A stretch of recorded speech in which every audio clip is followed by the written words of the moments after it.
watching her coming home and her back so tired from stuffing those cans. And that's why when I started working as a teacher in the LA Community College system, of course, the first thing I did was join a union. And so now I'm in Congress. And in fact, I'm in Congress because 3.5 years ago, President Obama made this announcement selecting Hilda Solis as the Secretary of Labor, and it opened up the congressional seat. I ran, and I was able to win. And so, since 2009, I've been there, and of course, the very first thing I had to do was to be a co-sponsor of the Employee Free Choice Act. Why did I do that? Because one of the most important things we can do to build a strong middle class in this country is to make it easier for employees to join and form a union.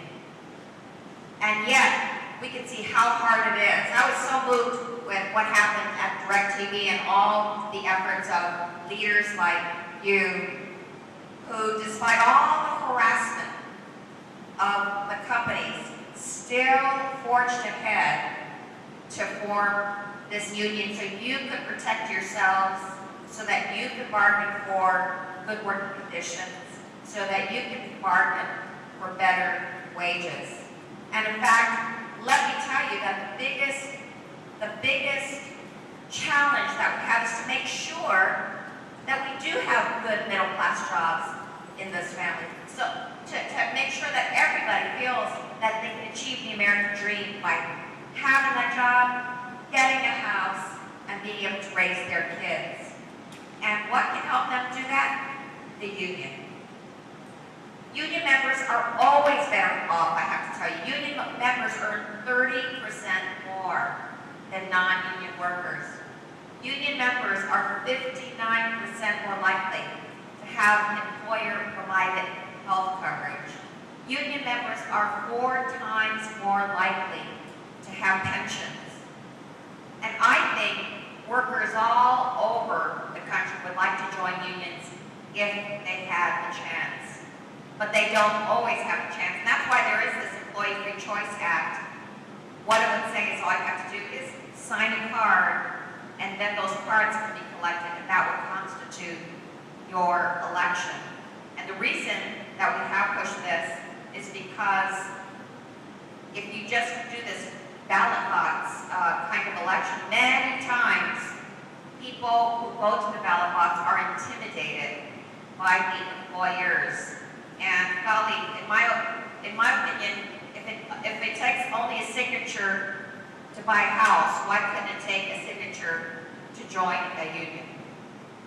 So we will work hard to make sure that we get this bill passed eventually.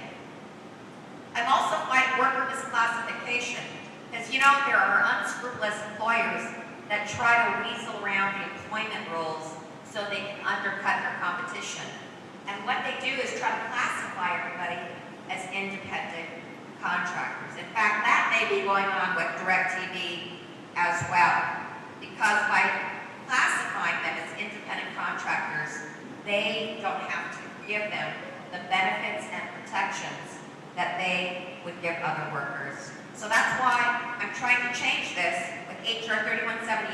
It's the Employee Misclassification Act, and will mandate audits to identify the employers who would dare to misclassify workers and protect workers who are unfairly targeted by questioning their employee status. Most importantly, it would put penalties onto the employers who would cheat the system. And I'm fighting to make sure that workers have the right to complain about illegal worker conditions.